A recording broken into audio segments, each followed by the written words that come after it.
Welcome to 340 Banter. With recent litigation and HRSA audit trends, a hot topic that's been on everyone's minds lately has been patient definition and responsibility of care. So today we're going to delve into the nuances of determining and applying patient definition through different covered entities.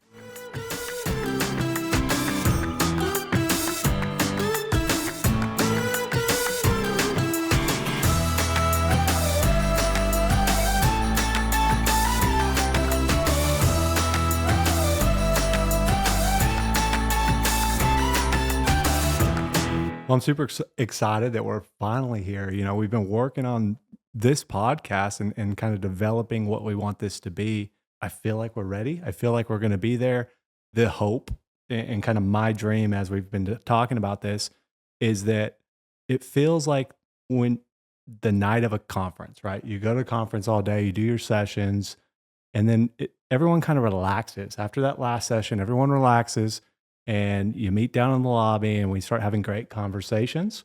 Some personal, some 340B specific, and really excited to see that play out here and see what we can do with it. I think something I've noticed is that when I entered 340B, there wasn't much content out on the internet. You really had to dig for content. And we've seen a lot of different webinars and opportunities like that are more structured come out, but there's less of this casual conversation, just discussing the topics in more of a relaxed manner. And we think that this is a great opportunity for stakeholders in the 340B program to really learn about these topics from a different perspective. I couldn't agree more. And I think that in a lot of the conferences we've been to recently and thinking about a lot of the topics that have been on webinars and newsletters and things, one of those hot topics that seems to come up in the lobby after a conference when people just can't seem to stop talking about work is patient definition. There's been a lot of talk about it, based on different lawsuits and different applications within policy and procedure. And I think that might be a good place for us to start kind of kicking things around. Yeah, what we've seen is that health centers, hospitals, other covered entities are just struggling to take all this massive amount of information and pare it down to what they actually need. It's a challenge because you're dealing with different stakeholder types that are coming to the program in different aspects. You look at hospitals that are more episodic in care compared to an FQHC that might be the patient-centered medical home. So it's a different perspective. So it does get challenging. But I think that there are opportunities to really improve your 340B program by taking a deep look at how you're defining your patient definition and making sure it's, one, compliant, because we ultimately want a compliant program, but two, that it provides the opportunities to expand your patient care as much as possible.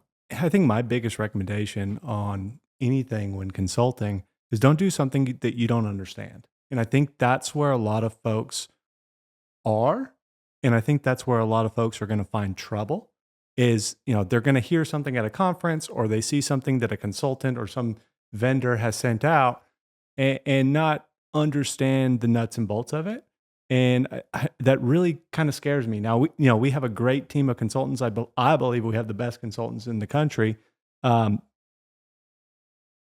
with that, we get a deeper understanding, right? We can all kind of feed off each other, and we've seen that internally on our internal calls, right? Where we're like, someone will bring, oh, this is great because we can do this, and then the other person, not in a mean way, but kind of tears it down of here's the reasons why I don't think that's appropriate.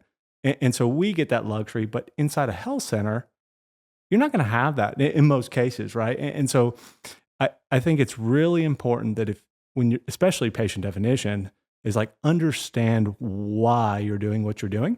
I totally agree with you with it being patient-centered medical home. You're responsible for the patient. And if the federal statute says that you cannot provide 340B products to someone who is not a patient of the organization, that can be fairly broad. But I think for, maybe a hospital or someone that may have a different take. And what are your thoughts? For me personally, I've grown up my professional career in the FQHC market, right? I live and breathe FQHCs. That's what I know. And you've spent, though you know tons about FQHCs, you've also spent a lot of time consulting hospitals. And so, my question would be, what would be your take that makes it a little bit different in the hospital market than it does in the FQHC market when we're talking about, um, this new patient definition that people are, or not new, but statutory patient definition. What do you see as the differences, and what should people be aware of from the hospital industry? Honestly, my response is gonna be more expansive than just the hospital Okay. industry because No, I fair think enough. that the same concept applies, is that you're responsible for the patient's care. And we have, outside of 340B, so many other accrediting bodies that look at what a patient is. So for hospitals and for health centers, you might have the Joint Commission.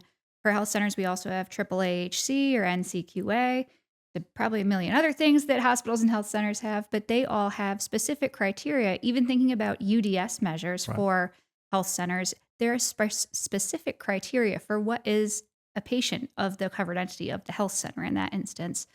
And it helps to be able to take a step back and say, as a health center in general, outside of 340B, what do we consider our patient? And how does that play into the 340B program?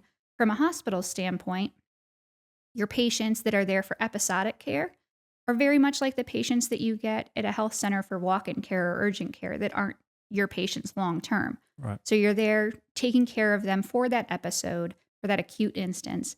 But you also, in hospitals, have medical office buildings and other services where you are responsible for the care of the patient over the long term. You are having ongoing responsibility of care. And in those instances, it does make sense, just like with the patient-centered medical home, to approach it from a more holistic point of view, I feel like. And then if you go back to those accreditation standards for those other bodies, you're going to see it represented there as well. So you have additional documentation and rationale to back up your approach. I think that's a good point. I think your policy and procedures are always stronger when you have a rationale. If you can point to a specific reason as to why you chose say it's a 2-year patient definition that the patients had to have been seen in the last 24 months, if you can point to another guideline that shows that that is what defines a patient, it makes your position even stronger. Um, that's something we always try to do, is include links to guidance documents and um, other statutes and different programs that would support that. For example, the 330 language for FQHCs has very specific language in what makes a health center patient a patient. So I think that that is a good practice when you're writing those policies and procedures.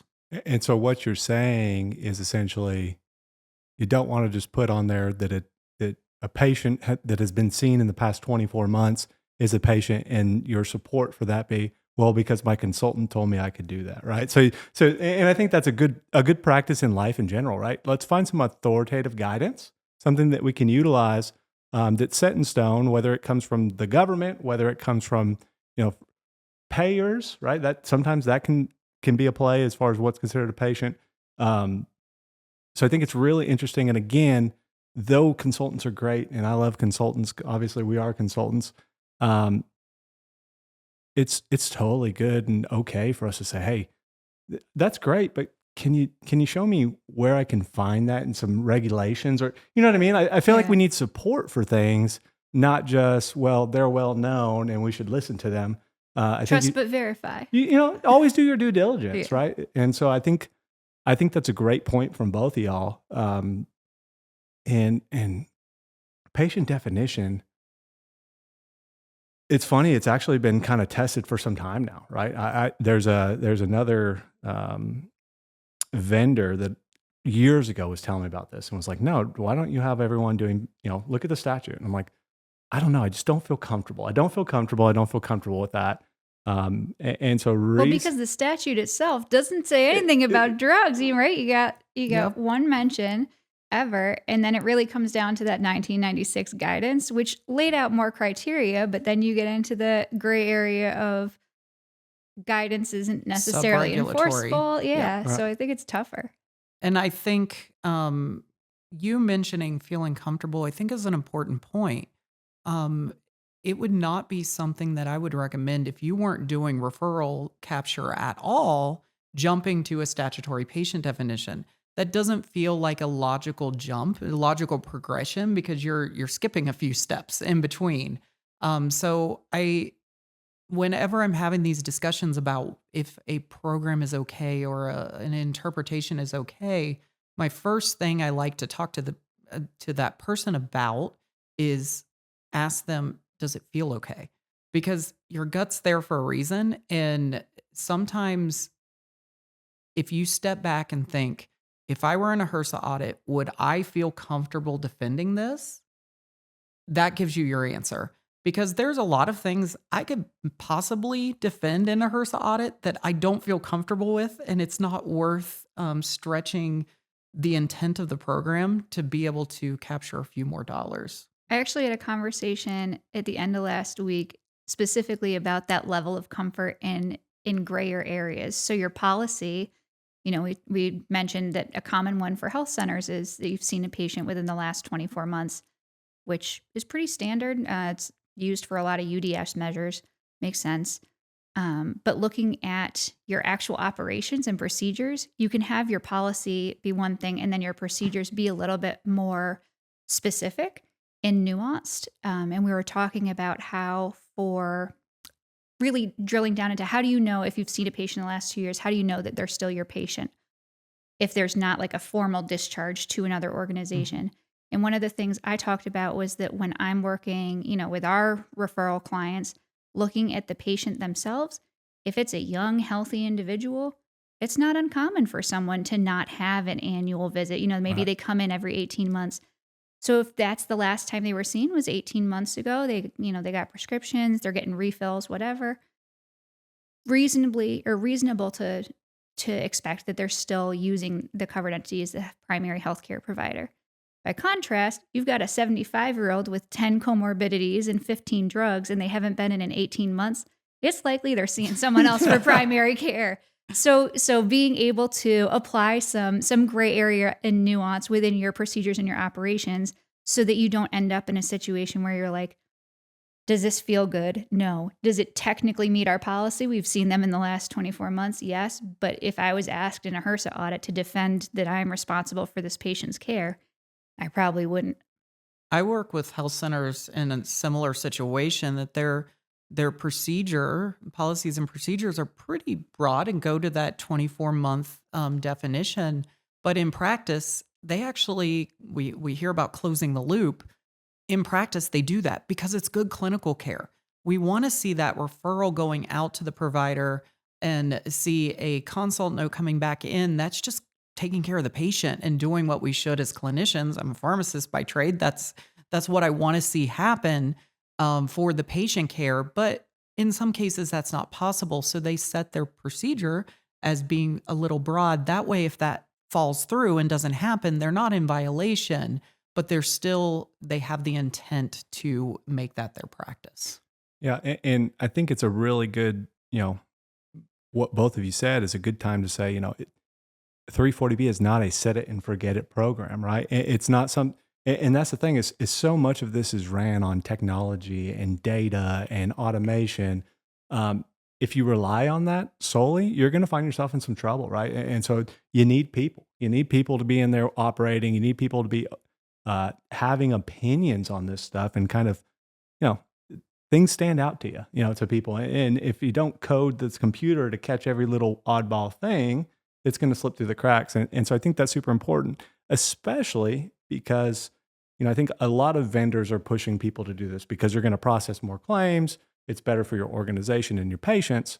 But at the end of the day, the vendor, this is the 340B program, the covered entity is the one who's responsible for noncompliance, right? Whether that be reimbursements or paybacks that we have to do for non-eligible claims that were deemed, not the vendor, and I put ourselves in the hot seat.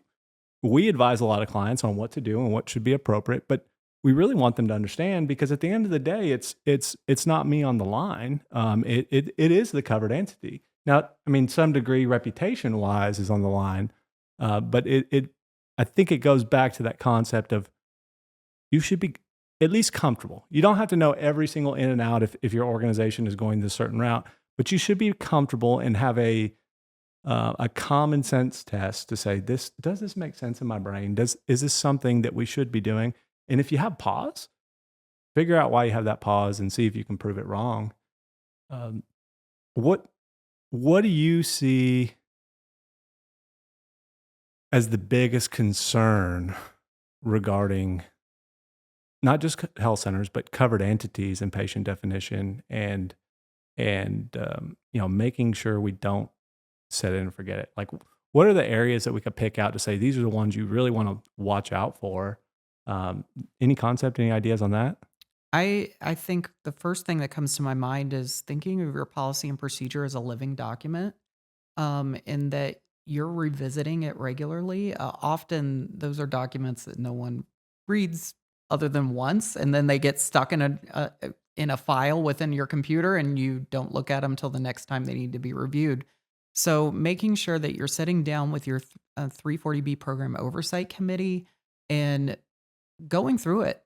Maybe you do it every 6 months, maybe you do it once a year to make sure what's in there is what you're actually doing, because that's one of the worst mistakes you can make when you go into a HRSA audit is if your actual practices are not they're not compliant with your policy and procedure. I think kind of going along with the policies and procedures, but also thinking about those nuances of operations, trying to think through the places in your program where there might be more gray area around patient definition. I know we commonly get questions about patients who are only dental patients of the covered entity or Right. only mental health patients of the covered entity. And it's really hard from either of those standpoints to say that you're responsible for the patient's care as a whole, Right. because I don't know any dentists that do, comprehensive assessments of a patient's diabetes, hypertension, and asthma before doing a cleaning. So it's really hard to say that you're responsible for their care there. Being able to kind of suss those out. I think another one we see is emergency meds, so Uh-huh. emergency kits or code carts, because you may be utilizing the medications in those on individuals that didn't come to your clinic for a visit or didn't come to your hospital for a visit, but something happened to them while they're on the premises and you're going to take care of them. So there are some folks that'll say, well, they're not our patient. We're not taking care of them, so we can't use 340B medications on those because they don't meet the 340B patient definition. But when you look at it, your covered entity, your staff, your healthcare team is taking care of that patient, and you do document what's being administered, and it does make it back into a medical record. Mhm. Oftentimes it's paper documentation that sometimes gets loaded in, much later, but being aware of what those different processes are and being able to walk through them, addressing them in your policies and then in your procedures afterwards, kind of making sure that you've accounted for those things that don't necessarily fall in the black and white. I think a good example of that is that may or may not fit that test would be psychiatrist. In my experience and my history at a health center, um, I could tell you that my psychiatrist notes were as in depth or more so than primary care providers. So I would feel comfortable in my situation where I've seen other notes from psychiatrists that do not go in depth into med list and doing that comprehensive review of the patient, where it might be a little less gray to classify that. So you really have to look at the specifics of your program and how it's set up. Pharmacists are another example of that.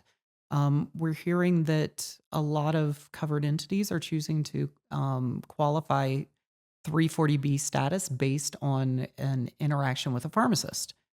Well, what's that look like? Because I can make an argument for it, but then I see a lot of times that that may not meet the intent of the program. So you need to look, is that comprehensive medication and health review happening? Is it making it an eligible encounter?